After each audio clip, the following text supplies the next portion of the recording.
রহম করে করুণা করে তোমার মায়ের স্তনে আমি আল্লাহ তোমার জন্য রিজিক দিয়ে দিলাম।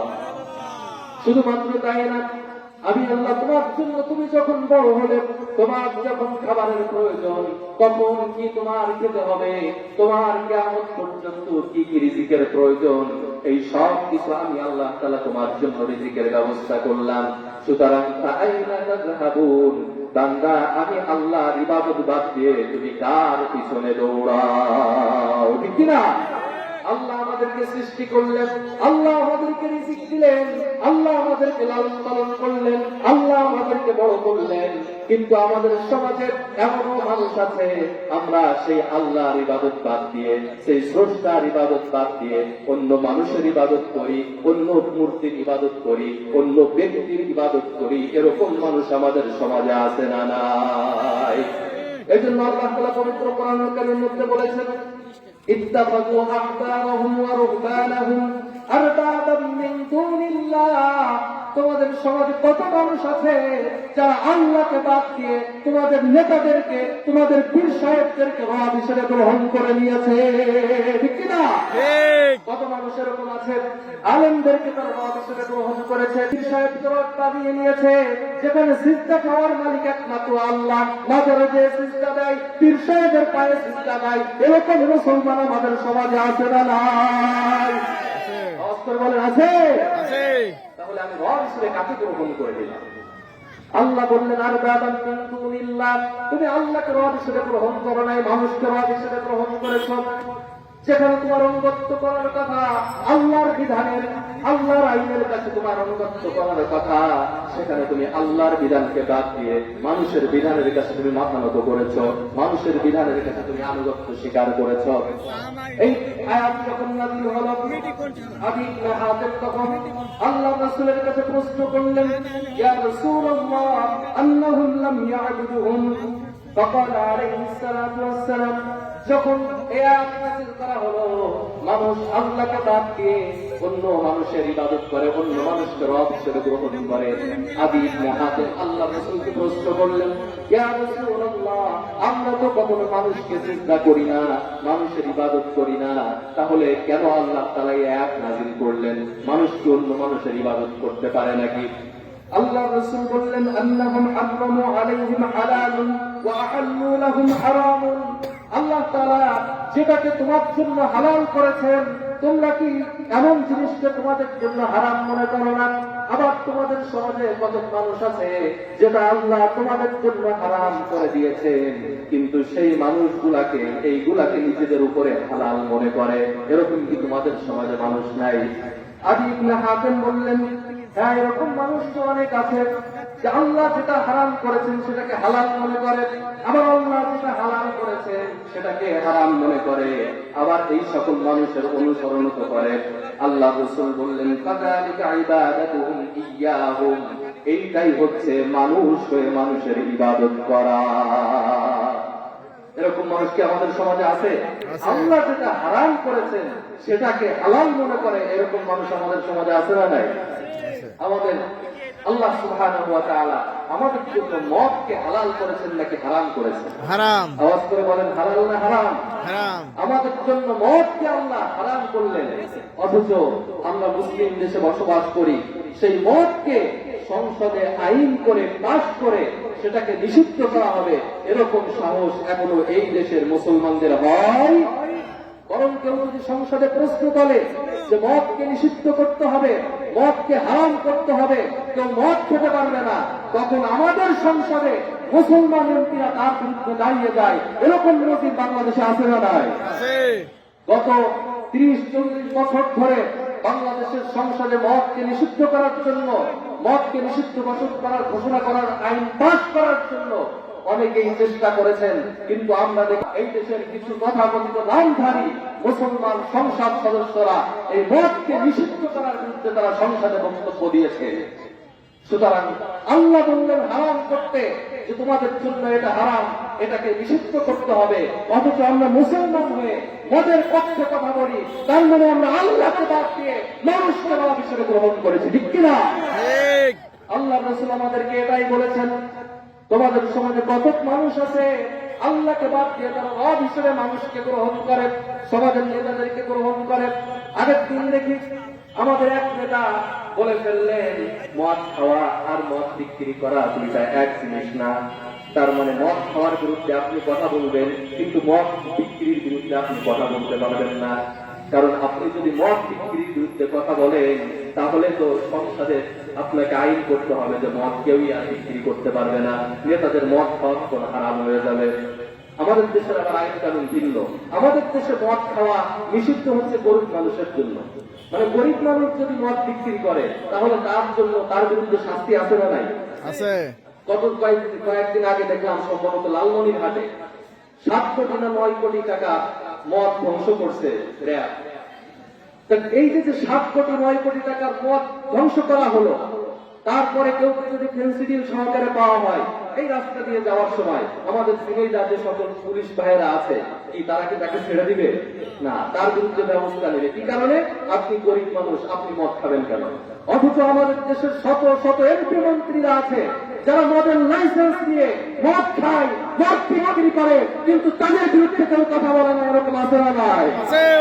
তার মানে আপনি বলছেন এদেশের গরিব মানুষদের মদ খাওয়ার অধিকার নাই, কিন্তু আপনার যদি টাকা থাকে, ক্ষমতা থাকে, আপনার জন্য মদ খাওয়া হালাল, ঠিক কিনা? ঠিক।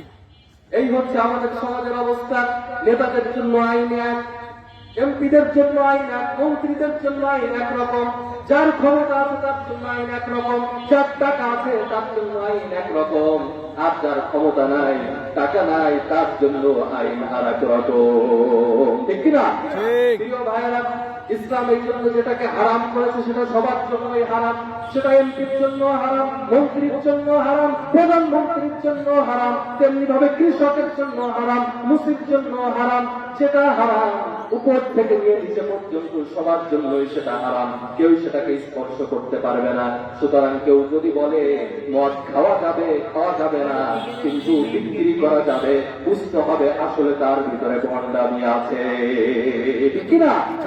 আল্লাহ তাআলা এর জন্য পবিত্র কোরআনুল কারীমে আমাদেরকে সতর্ক করে দিয়েছেন, তোমরা সেই আল্লাহর ইবাদত করো, একমাত্র সেই আল্লাহকে তোমরা রব হিসেবে গ্রহণ করো, আল্লাহকে তোমরা স্রষ্টা হিসেবে স্বীকার করো। যদি সেই আল্লাহকে তোমরা ইবাদত করতে পারো, আল্লাহকে যদি স্রষ্টা হিসেবে স্বীকার করে নিতে পারো, আল্লাহকে যদি রব হিসেবে গ্রহণ করে নিতে পারো, দুনিয়া এবং পরকালে মুক্তি দিয়ে দিবেন কে? আমরা তো সেই আল্লাহর ইবাদত করব।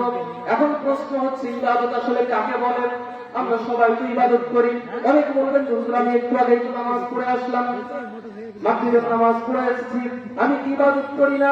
হ্যাঁ, আমরা এটা ইবাদত করে আসলাম, কিন্তু ইবাদতের আসলে সংজ্ঞা কি? ইবাদত শব্দটি এসেছে আব্দুল শব্দ থেকে। আব্দুল শব্দের অর্থ হচ্ছে গোলামি করা, আনুগত্য করা, নিজেকে দাসত্ব করা।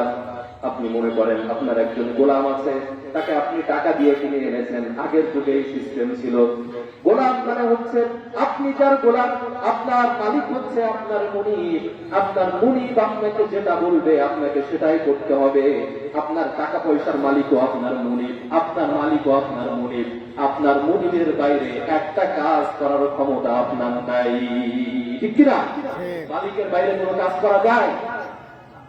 মালিকের বাইরে যদি কাজ করা না যায়, তাহলে আমরা তো সেই এক আল্লাহর ইবাদত করি, আল্লাহর গোলাম হিসেবে নিজেদেরকে আমরা স্বীকার করে নিয়েছি।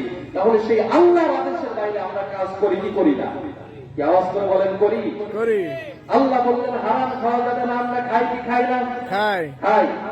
আল্লাহ বললেন সুদ খাওয়া যাবে না, আমাদের সমাজে সুদ আছে না নাই? আল্লাহ বললেন ঘুষ খাওয়া যাবে না, আমাদের সমাজে হাজার হাজার মানুষ আছে 5 ওয়াক্ত নামাজ পড়ে, আবার অফিসে গেলে ঘুষ খায়, এরকম মানুষ আছে না নাই? একজন আমাদের বাস্তব ঘটনা বলছি। আমাদের একটা জমির কাজে আমাদের এলাকার ভূমি অফিসে আমি গেলাম। এখন ওই লোকটাকে আমার ওয়াজ শুনে আমার বড় ভক্ত। এখন আমি যখন মাত্র একটা কাজের জন্য গিয়েছি, নাম পত্তন চেঞ্জ করতে হবে, এইটা সরকার করে দিবে, এটাই হচ্ছে তার দায়িত্ব আবেদন করার পরে।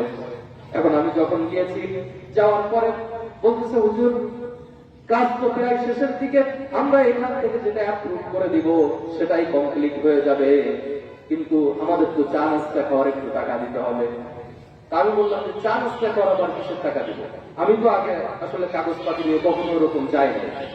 তো এখন বলতে চা নাস্তা খাওয়ার টাকা দিতে হবে। এর আগে একবার পাসপোর্ট করতে গিয়েছি, টাকা দেই নাই, এই জন্য আমারে 14 মাস পরে আমার পাসপোর্ট দিচ্ছে। বলে যে পাসপোর্ট আসে নাই। আমার 14 মাস পরে পাসপোর্ট দিচ্ছে। আর এই কাগজ পরিবর্তন করতে যে এখন বলতেছে যে কিছু চা নাস্তা খাওয়ার টাকা দিতে হবে। তো এখন ওই লোক 5 ওয়াক্ত নামাজ পড়ে মুখে দাঁড়িয়ে আছে। তো শেষ পর্যন্ত আমি তো কোনো টাকা দিব না। পরে আরেকজন আমার পরিচিত ব্যক্তি ছিল, ওনাদের অনেক জমি জমা, সবসময় কাগজপত্র নিয়ে দৌড়দৌড়ি করে, সে আমাকে কানে কানে বললো যে ভাই আপনি যদি কিছু টাকা পয়সা না দিলে এই আসলে কাজ হবে না, তো আল্লাহর রাস্তায় কিছু টাকা পয়সা দিয়ে দেন। তো আমি শেষ পর্যন্ত তাকে প্রথমে 100 টাকা দিচ্ছি, সে নেবে না। তো শেষ পর্যন্ত আমার 500 টাকা দেওয়া লাগছে। এখন ভালো কথা, আপনি টাকা দিচ্ছেন, ভালো কথা।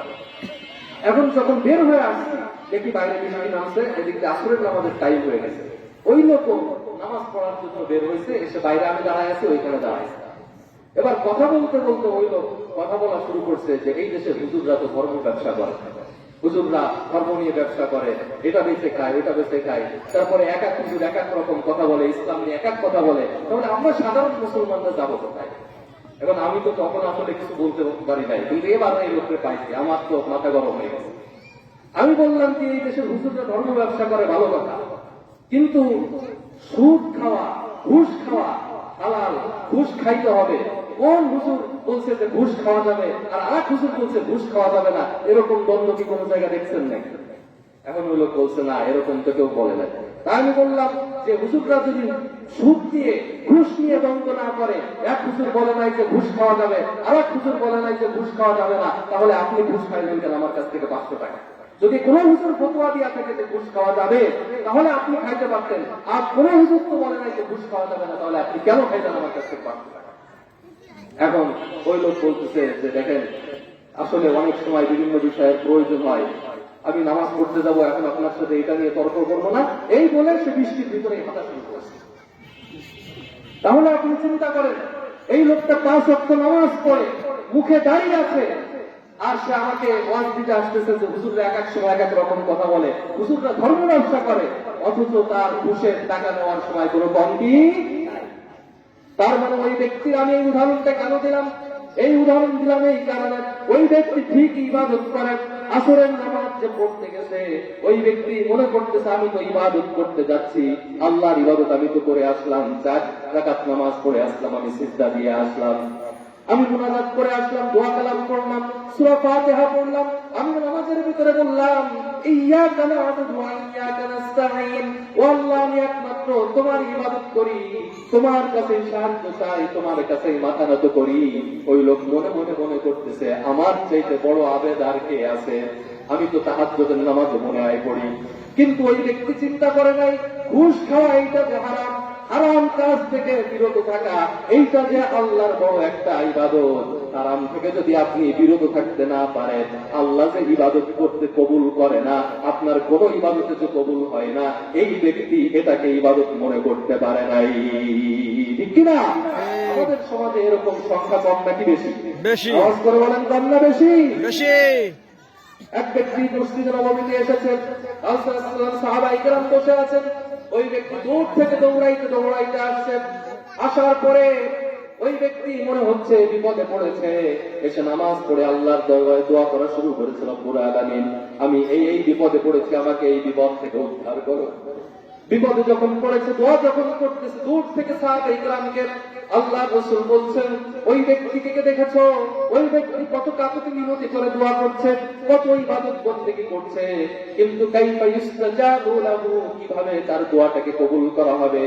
মালবাসুহু হারামুন ওয়া মাশরাবুহু হারামুন, এই ব্যক্তি যা পড়ে সেটাও হারাম, যা খায় সেটাও হারাম, তার একটা দোয়া একটা ইবাদত আল্লাহর দরবারে কবুল হবে না। ঠিক কিনা? আমাদের সমাজে কত মানুষ আছে যারা হারাম খায়, হারাম পড়ে, যা পড়ে সেটাও হারাম, যা খায় সেটাও হারাম, যা বলে সেটাও হারাম, যেভাবে চলে সেভাবে সবটাও হারাম, তার পরিবারে যেভাবে পরিচালনা করে সেটাও হারাম, পরিবারে পর্দা নাই, পরিবারে নামাজ নাই, পরিবারের মানুষকে হারাম খাওয়ায়, কিন্তু নিজেকে বড় আবেদ দাবি করে, মনে করে আমি তো আল্লাহর একনিষ্ঠ বান্দা হয়ে গেলাম, তসবি ছাড়া কখনো চলে না, টুপি ছাড়া কখনো চলে না, বড় জুব্বা ছাড়া কখনো চলে না, আবার সুদ খাওয়ার সময় আগের কাতারে থাকে। এরকম মানুষ আমাদের সমাজে আছে না নাই? আছে। আল্লাহ তাআলা এই জন্য বলেছেন ইবাদতের কনসেপ্টটা আগে তোমাকে বুঝতে হবে।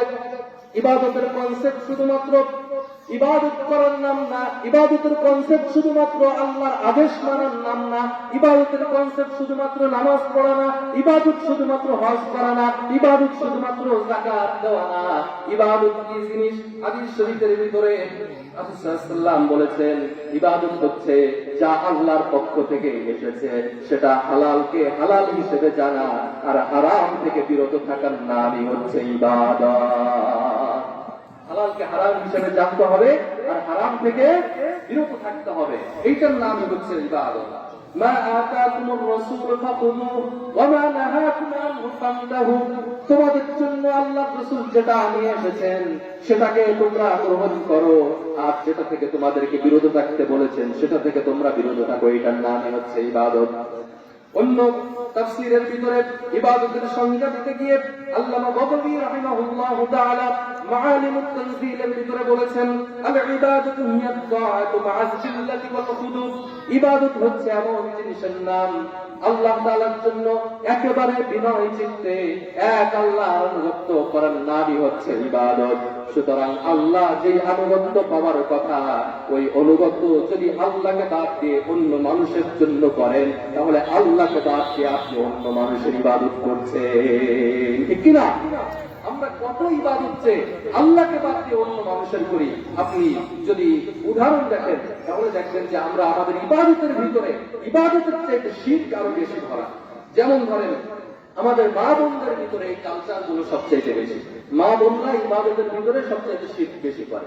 যেমন আমাদের সমাজে প্রচলন আছে যে উত্তর দিকে মুখ করে চুলা উঠানো যাবে না, মানে এই যে রান্নার চুলা উঠায়, অনেকে মা বোনদের ভিতরে কালচার হচ্ছে এই চুলার মুখটা উত্তর দিকে দেওয়া যাবে না। আমাদের এলাকায় এই প্রচলনটা আছে।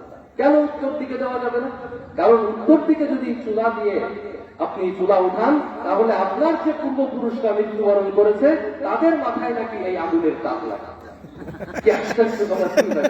মনে হচ্ছে যে আযাব দেওয়ার মালিক আপনি, ওই মা বোনদের উপরে আযাব দেওয়ার দায়িত্ব করছে, যে আপনি এখানে আপনার চুলায় আগুন জ্বালাবেন, আর এইটা তো হচ্ছে তার পূর্বপুরুষ যারা মৃত্যুবরণ করছে তাদের মাথায় দিয়ে লাগবে।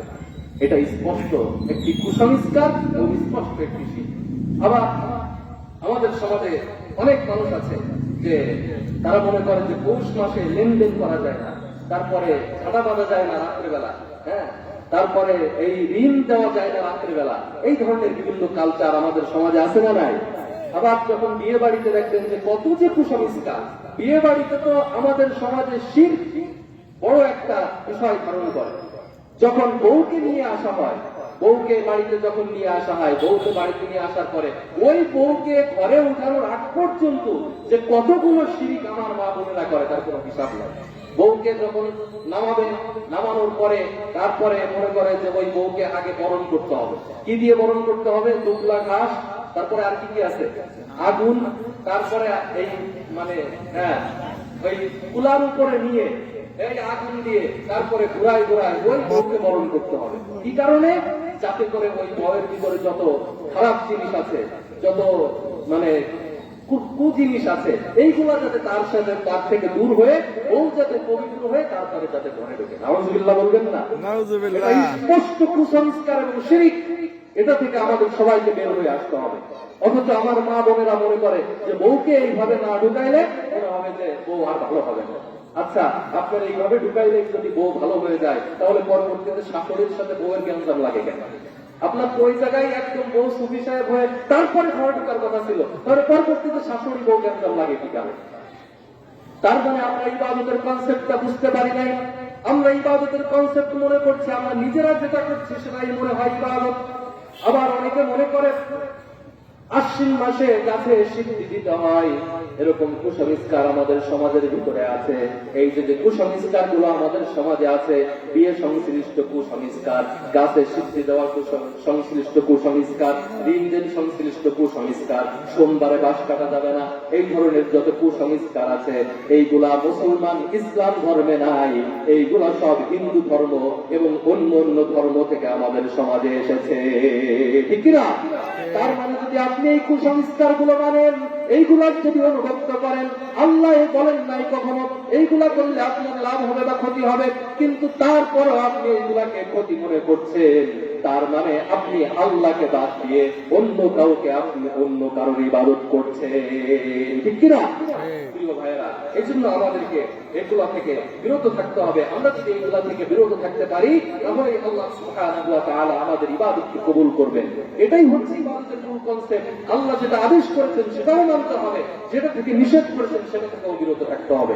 এখন প্রশ্ন হচ্ছে, আচ্ছা আমরা ইবাদত করলেই কি আল্লাহ কবুল করে নিবেন? কি কথা বলেন, কবুল করবেন?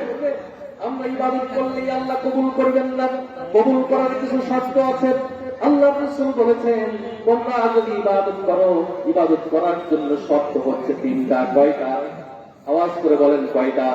ইবাদত কবুলের জন্য শর্ত হচ্ছে তিনটা। এক নম্বর হচ্ছে, আপনি যে ইবাদত করবেন এই ইবাদত দুনিয়ার কারোর জন্য হতে পারবে না, এই ইবাদত একমাত্র যার জন্য হবে, আওয়াজ করে বলতে হবে তিনি কে। আল্লাহ বললেন, কুল ইন্না সলাতি ওয়া নুসুকি ওয়া মাহইয়ায়া ওয়া মামাতি লিল্লাহি রাব্বিল আলামিন। আল্লাহ বললেন, হে রাসূল আপনি বলে দিন, নিশ্চয়ই আমার নামাজ, আমার কুরবানি, আমার জীবন, আমার মরণ দুনিয়ার কোন মানুষের জন্য না, দুনিয়ার কোন ব্যক্তির জন্য না, একমাত্র যার জন্য হবে, আওয়াজ করে বলেন তিনি কে। আমাদের জীবন একমাত্র আল্লাহর জন্য, কিন্তু আমাদের সমাজের মানুষ তার জীবনটাকে নিজের গার্লফ্রেন্ডের জন্য মনে করে, এরকম মানুষ সমাজে আছে না নাই? গার্লফ্রেন্ডকে যদি না পায়, ব্রেকআপ হয়ে যায়, তাহলে মনে করে যে আমার জীবন আল্লাহ রাইতে লাভ। সে মনে করতেছে তার জীবনের মালিক হচ্ছে তার গার্লফ্রেন্ড, তার সবচেয়ে প্রায়োরিটি জিনিস হচ্ছে তার গার্লফ্রেন্ড। তার গার্লফ্রেন্ডকে যদি না পায়, তাহলে তার জীবন রাখা যাবে না।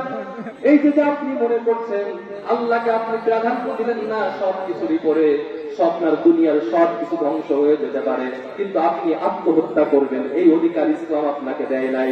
কারণ এই জীবনের মালিক একমাত্র যিনি, আওয়াজ করে বলতে হবে তিনি কে। আবার আমাদের সমাজে অনেক মানুষ আছে বিভিন্ন নেতার জন্য জীবন দেয়, আছে না নাই?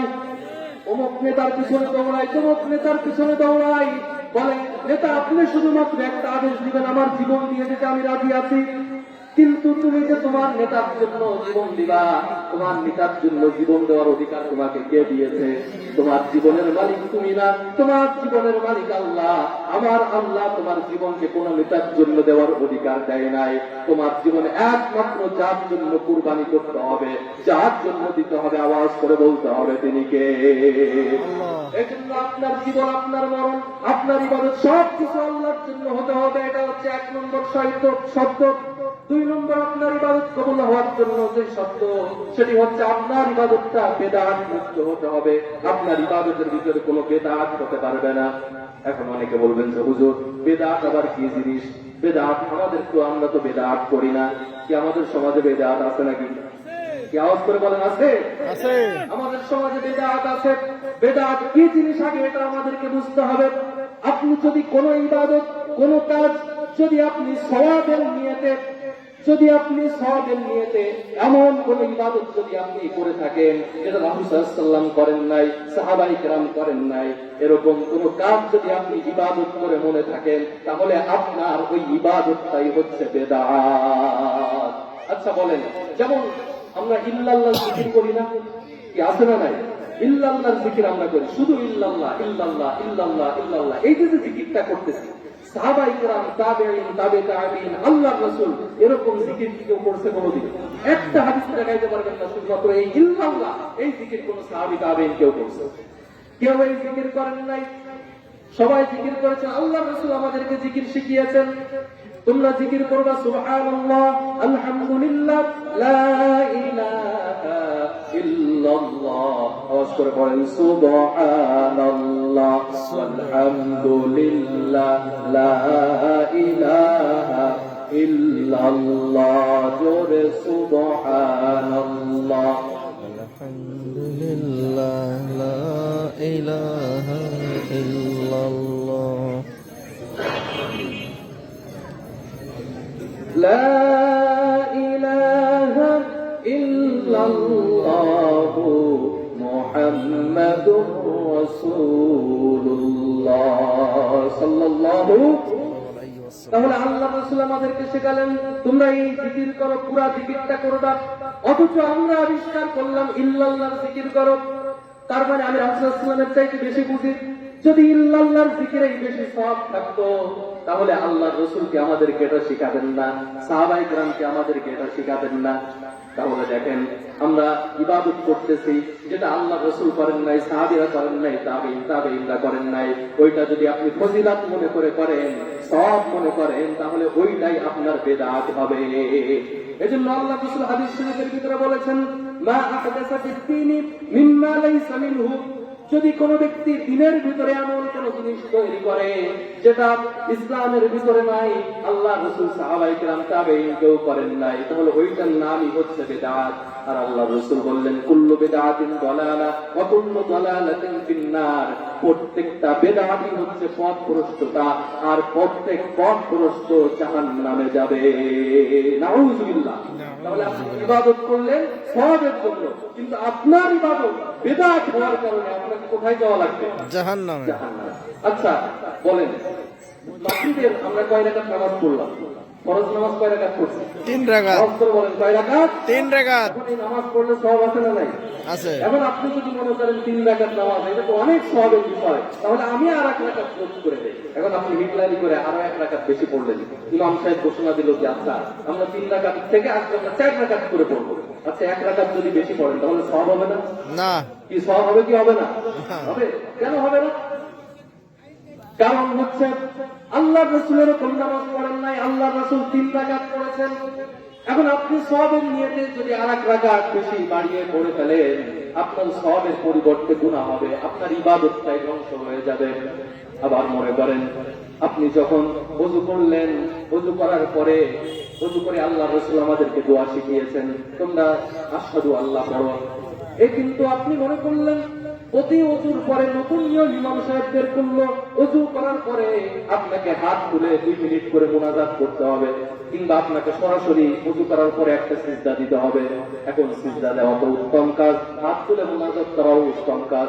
এখন ওযু করার পরে প্রতিদিন যদি আপনি একটা করে সিজদা দেন, বলেন যে সওয়াব হবে নাকি? না। সওয়াব হবে না। কি কারণে সওয়াব হবে না? কারণ হচ্ছে আল্লাহ রাসূল এরকম করেন নাই যে ওযু করেই আপনাকে প্রতিদিন একটা করে সিজদা দিতে হবে। আপনি নিজে এই ইবাদতটা আবিষ্কার করেছেন, এই যে আপনি নিজে ইচ্ছা করে একটা ইবাদত আবিষ্কার করলেন যেটা সাহাবায়ে কেরাম তাবেঈন আল্লাহ রাসূল করেন নাই, এইটার নামই হচ্ছে বিদআত। আর আল্লাহ রাসূল বলেছেন তোমার ইবাদত যদি কবুল হতে হয় তাহলে তোমার ইবাদতটাই বিদআত মুক্ত হতে হবে। তোমার ইবাদতের ভিতরে যদি কোনো ধরনের বিদআত থাকে তাহলে বিশ্বাস করো তোমার ইবাদতটা কবুল হবে না, ঠিক কি না? আবার নামাজের পরে, ফরজ নামাজের পরে আমাদের বিদআত আছে না নাই? আছে। আমরা ফরজ নামাজের পরেই হাত তুলে মুনাজাত করা শুরু করি। আমি মুনাজাতের বিরুদ্ধে না, আমি মুনাজাতের বিরুদ্ধে না। আপনি মুনাজাত করেন, দোয়া করেন, কিন্তু ওইভাবে করবেন যেভাবে রাসূল সাল্লাল্লাহু আলাইহি ওয়াসাল্লাম বলেছেন, ঠিক কি না? আল্লাহ রাসূল কিভাবে করেছেন দেখেন। আমরা নামাজ পড়ে হুজুর দেই, নামাজ পড়ে আমরা আবার সুন্নাত পড়তে দাঁড়িয়ে যাই। অনেকে মনে করে হুজুর মনে হয় মুনাজাত বিরোধী, কিন্তু আমি চাই আল্লাহ রাসূল যেভাবে মুনাজাত করেছেন, দোয়া করেছেন, বেশি বেশি করেছেন, আপনি ওইভাবে আরো বেশি বেশি মুনাজাত করেন, বেশি বেশি দোয়া করেন। সেটা কিভাবে? আল্লাহ রাসূল ফরজ নামাজের পরে তিনি 33 বার সুবহানাল্লাহ পড়তেন, 33 বার আলহামদুলিল্লাহ পড়তেন, 33 বার আল্লাহু আকবার পড়তেন, তারপরে আয়াতুল কুরসি পড়তেন, তারপরে পড়তেন আশহাদু আল্লা ইলাহা ইল্লাল্লাহু ওয়াহদাহু লা শারীকা লাহু লাহুল মুলকু ওয়া লাহুল হামদু ওয়া হুয়া আলা কুল্লি শাইইন কাদির। এরকম কত কত দোয়া তিনি পড়তেন। সুন্নাহ এই যে আপনি দোয়া আছে, আল্লাহ রাসূলের দোয়াগুলি যদি আপনি পড়তে চান, এখন যারা মুনাজাত করতে চান দেখবেন আপনার মুনাজাত 5 মিনিট 6 মিনিট হয়ে গেছে, আপনি সাথে সাথে সুন্নাহ পড়তে পারতেছেন না। এই যে আল্লাহ রাসূলের পদ্ধতি আছে এটাই হচ্ছে সুন্নাহ পদ্ধতি, কিন্তু আল্লাহ রাসূলের এই সুন্নাহ পদ্ধতি বাদ দিয়ে আমরা হুজুররা আবিষ্কার করলাম যে ফরজ নামাজের পরেই পড়বো আল্লাহুম্মা আমিন বিরহমাতিকা ইয়া আরহামার রাহিমিন, আর সুন্নাত পড়তে দাঁড়ায় যাও। আছে না নাই? কি কথা বলেন, আছে না নাই? আল্লাহ রাসূল সাহাবায়ে কেরাম এরকম করছেন? একটা হাদিস দেখান যে করছেন কিনা। তাই এরকম যদি না করেন তাহলে আপনি কোথায় এটা আবিষ্কার করলেন? একদিন করতে পারেন, 2 দিন করতে পারেন, কিন্তু নিয়ম করে আপনি মসজিদে এটা কেমন আবিষ্কার করলেন? আর আমরা যখন করি না তখন মুসল্লিরা মনে করে হুজুর মনে হয় মুনাজাত বিরোধী, হুজুর দোয়া বিরোধী। আমরা বাপ দাদা 14 গোষ্ঠী এরকম করে আসতেছি আর হুজুর এইটার বিরোধী। আবার আমাদের সমাজে মিলাদ আছে না নাই? কি আছে? মিলাদ আছে। মিলাদ দিতে যে আমরা যা করি, মিলাদ কি আপনি এই কারণে মিলাদ দিচ্ছেন যে আপনার যে মৃত্যুবরণ করেছে তার কবরে যাতে সওয়াব যায়। এখন আপনি কি করলেন? মিলাদ দিতে যে 10 গ্রামের মানুষকে একত্রিত করে পুরুষ মহিলা এক চেলা করে যে খাবার খাওয়াচ্ছেন, আপনি সওয়াবের পরিবর্তে গুনাহ খাওয়াচ্ছেন, ঠিক কিনা? আপনাকে এটা কি শিখিয়েছেন? একজন মানুষ মৃত্যুবরণ করার পরে তার জন্য আপনি 10 গ্রামের মানুষকে একত্রিত করে পুরুষ মহিলা সবগুলোকে এক জায়গায় করে, কোনো পর্দা নাই, পর্দা নাই, যুবক মেয়ে মহিলা সব এক জায়গায় করে এবার একসাথে সব খাওয়াচ্ছেন, খাওয়ায় বিদায় দিচ্ছেন। আর মনে করছেন আপনি বিশাল কোনো কাজ করে ফেলছেন, বিশাল নাম করে ফেলছেন। হ্যাঁ, নাম আপনি করতেই পারেন, 10 গ্রামের ভিতরে আপনার সুনাম হবে, কিন্তু আল্লাহর কসম আপনার সব একটুও হবে না, ঠিক না? কারণ আপনি আল্লাহ রাসূলের দেখানো পদ্ধতি অনুযায়ী করেন নাই। এখন এইটা করলে মানুষের মধ্যে আমার সুনাম বৃদ্ধি পাবে, মানুষ আমাকে বাহবা দিবে, বলবে অমুক মৃত্যুবরণ করেছে, তার বাপ মার জন্য কিছু করেছে, এই জন্য আপনি এটা করতে চান। কিন্তু আমি যদি আপনাকে সুন্নাহ পদ্ধতি শিখাই যে আপনি মসজিদে আপনার বাবা মার জন্য 50,000 টাকা দান করে দিলে ওর চাইতে সব বেশি হবে। আপনি যদি তার জন্য একটা টিউবওয়েল করে দেন, মানুষের জন্য যদি একটি গাছ লাগাই দেন, মানুষের জন্য যদি একটি টিউবওয়েল পুঁতে দেন, এর জন্য আপনার মৃত্যু ব্যক্তির জন্য সব বেশি হবে। এইটা আপনি করবেন না, কারণ এইটা আপনাকে মানুষ বাহা দিবে না, ঠিক না? এই জন্য আমরা বেদাত বেশি বেশি করতে চাই। এই জন্য আল্লাহ রাসূল বললেন যদি তোমার ইবাদত কবুল হতে হয় তাহলে তোমাদেরকে অবশ্যই বেদাত থেকে মুক্ত হতে হবে। আর ইবাদত কবুল হওয়ার 3 নম্বর শর্ত হচ্ছে তোমাদেরকে সেই ইবাদতটা আল্লাহ রাসূলের দেখানো পদ্ধতি অনুযায়ী হতে হবে। আল্লাহ রাসূল যেভাবে করেছেন আপনার ইবাদতটা সেইভাবেই হতে হবে। আজ আমাদের সমাজের অধিকাংশ মানুষ আমরা আল্লাহ রাসূলকে ভালোবাসতে চাই, আল্লাহ রাসূলের জন্য আমরা হাহাকার করি যে রাসূলকে ভালোবাসি, রাসূলের জন্য জীবন দিতে চাই, কিন্তু আল্লাহ রাসূল আমাদেরকে যেইভাবে ইবাদত করতে বলেছেন, আল্লাহ রাসূল যেই পথে আমাদেরকে চলতে বলেছেন ওই পথ আমরা অনুসরণ করতে চাই। আমরা পথ অনুসরণ করতে চাই না, কিন্তু আমরা আল্লাহ রাসূলকে ভালোবাসতে চাই। এজন্য আল্লাহ তাআলা বলছেন কুল ইন কুনতুম তুহিব্বুনাল্লাহা ফাত্তাবিউনি ইউহিব্বুকুমুল্লাহ ওয়া ইয়াগফির লাকুম যুনুবাকুম ওয়াল্লাহু গফুরুর রহিম। আল্লাহু আকবার। আল্লাহ তাআলা বলছেন যদি তোমরা আল্লাহকে ভালোবাসতে চাও, ইন কুনতুম তুহিব্বুনাল্লাহ, যদি তোমরা আল্লাহকে ভালোবাসতে চাও, ফাত্তাবিউনি, তাহলে তোমরা আমি রাসূলের অনুসরণ করো। আল্লাহ রাসূল বলেন নাই যে আমি রাসূলকে ভালোবাসো, কি বলছেন? আমি রাসূলকে অনুসরণ করো। হ্যাঁ, আপনি ভালোবাসবেন, অন্য জায়গায় ভালোবাসার কথা আসছে, কিন্তু আল্লাহকে যদি আপনি পেতে চান, ভালোবাসার মাপকাঠি হচ্ছে আল্লাহর রাসূলকে অনুসরণ করাই হচ্ছে ভালোবাসার মাপকাঠি। আপনি সব সময় মুখে বলেন যে ভালোবাসি ভালোবাসি, কিন্তু অনুসরণ করেন না কাজের বেলা, তার মানে আপনি আসলে অন্তর থেকে ভালোবাসেন না, ঠিক কি না? প্রিয় ভাইরা, এই জন্য আল্লাহর রাসূলকে আমাদেরকে ভালোবাসতে হবে, তাহলেই আমরা আল্লাহর রাসূলকে অনুসরণ করতে পারবো। তাহলে ইবাদত কবুল হওয়ার শর্ত কয়টা? 3টা। করে বলেন কয়টা? 3টা। বলতে হবে কয়টা? 3টা। হচ্ছে কি? ইবাদত হতে হবে একমাত্র কার জন্য? আল্লাহর জন্য। 2 নম্বর ইবাদত কি মুক্ত হতে হবে? বেদাত মুক্ত। 3 নম্বর ইবাদত কার দেখানো পদ্ধতি অনুযায়ী হতে হবে? রাসূলুল্লাহ সাল্লাল্লাহু আলাইহি ওয়াসাল্লামের দেখানো পদ্ধতি অনুযায়ী হতে হবে। এর বাইরে যদি আপনি ইবাদত করেন তাহলে ইবাদত কবুল হবে না। আমরা যতটুকু আজকের এই সংক্ষিপ্ত আলোচনা থেকে শুনলাম, আল্লাহ সুবহানাহু ওয়া তাআলা যেন সর্বপ্রথম আমাকে আমল করার তৌফিক দেন, তারপরে আমরা যারা শুনেছি আমাদের সকলকে যেন আল্লাহ আমল করার তৌফিক দেন। আমি তো আপনাদের পরিচিত মানুষ, সবসময় আপনাদেরকে কথা শোনাই। আজকে অত্যন্ত চমৎকার আলোচনা করবেন ঈশার নামাজের পরে যুগশ্রেষ্ঠ আলেমগণ এবং বড় বড় মুফাসসিরিন কিরাম তারা আলোচনা করবেন। তাদের কথা আপনারা শুনবেন, আমার জন্য দোয়া করবেন। আজকের মতো আমার আলোচনা এখানেই শেষ করছি। হাদা মা ইলমু ইনদাল্লাহ আলাইহি তাওয়াক্কালতু ওয়া ইলাইহি উনীব। ওয়াসসালামু আলাইকুম ওয়া রাহমাতুল্লাহি ওয়া বারাকাতুহু। ওয়া আলাইকুম আসসালাম।